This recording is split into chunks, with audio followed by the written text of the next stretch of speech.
Comments like these are why I love being a content creator. And yes, I know I've made a video on the Void Hunters quite a few times before, but I'm gonna be honest. Does anyone ever get sick of hearing about them? Because they are all awesome. Even with what little we still only know about them, each of them are still insane in terms of their feats and their lore and their impact on the world of Zenless.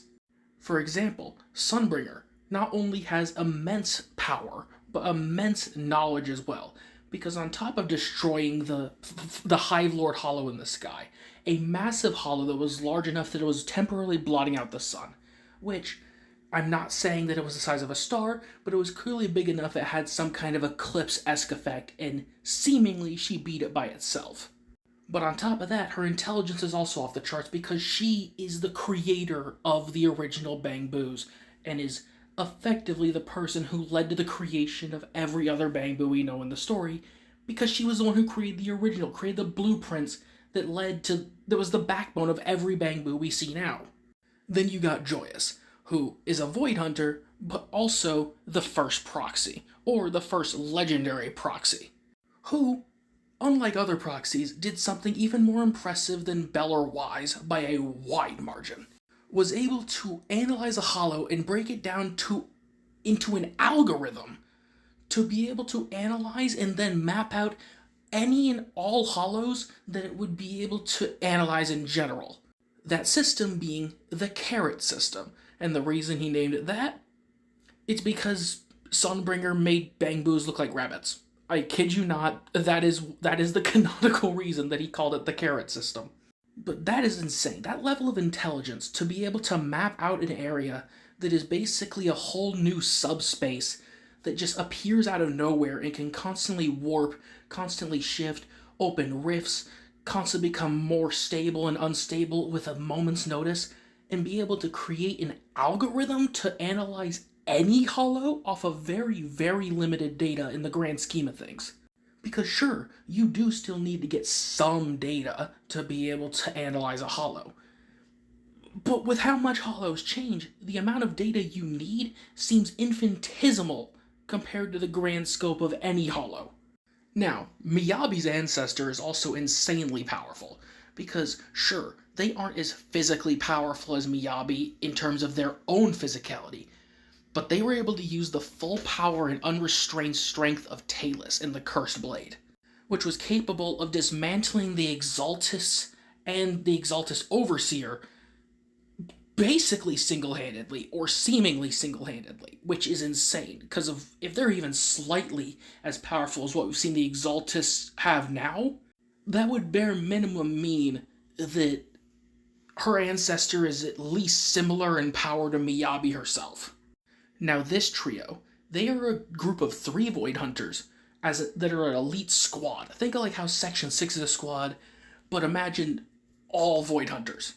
They were able to single-handedly push the Dark Wall, which that is a whole can of worms that I've already talked about before, but I can gladly do another video on it now.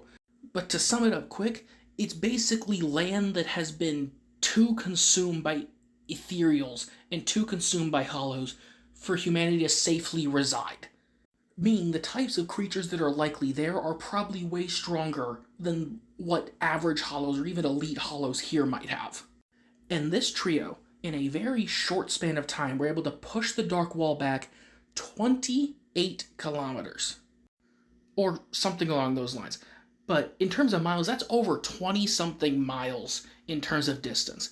Because if you don't remember, it's shown that you can just shrink a hollow by destroying a certain amount of ethereals. Because each one is, if I had to put it in video game terms, has a certain point value to it. And once you destroy enough, it makes it to where the hollow doesn't have enough material to stay the size that it is, and it will shrink to whatever size you were able to shrink the ether level to. So if you go on just like a big ol' killing spree of ethereals, you could relatively destroy a small hollow if you have a good enough squad of people just cleaning up shop with ethereals. And the reason I'm saying it should have been done in a short amount of time, even though we weren't given a time span, is because they exemplified the number so much. They wouldn't put such an emphasis on the number if it was done over the span of years. This had to have been done in a short enough span of time for it to be deemed as impressive as the other Void Hunters' feats. Even if it took weeks, it would still be very impressive. But I doubt it would have even taken weeks based on how impressive the other Void Hunters' feats are in comparison. And then the Professor. He's the most mysterious of them all, because he was the one who founded the academy that Bell and Wise were originally from. They're still searching for their teacher, and the Professor, last time he was ever recorded was he walked into Hollow Zero, and they never saw him again. They don't know if he is still alive. They don't know if he's just been unfound. They searched Hollow Zero for God knows how many years, and they still have not found any source of him. Whether it be proof that he had corrupted and turned into a monster, or if he had just got out somewhere else. We don't know.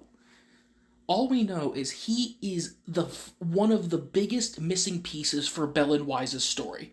So, even if every single one of these characters are dead, even the Professor, I still think if they're ever going to mention one of them, or we're ever going to see one of them, the Professor has the highest likelihood, more than likely, of us seeing in the story because of Bell and Wise. Especially with how much more they've been ramping up talking about the teacher, how much the Exaltas seem to have some kind of connection to her, and likely the Professor, and likely the school as a whole. So, each of these Void Hunters could have a whole chapter of the story dedicated to them, and I would be thrilled. Because one, that would delve into all their pasts, expanding so much more, and hell, I know that based on the timeline, there's a high likelihood they're all probably dead, so we might not be able to get them as agents in the normal manner. But I do not think that they would waste these designs. One way or another, I think that eventually, even if it is way down the line, I think we will inevitably get some of these characters playable. Don't know how, don't know when, don't know if it's even a guarantee. But I don't doubt, based on how much effort they put into these designs, that there's not a 0% chance of them becoming playable in the future. Again, thanks a lot for leaving this comment. I look forward to making these videos all the time, and thanks for giving me another reason to talk about these Void Hunters of the past, because they are awesome.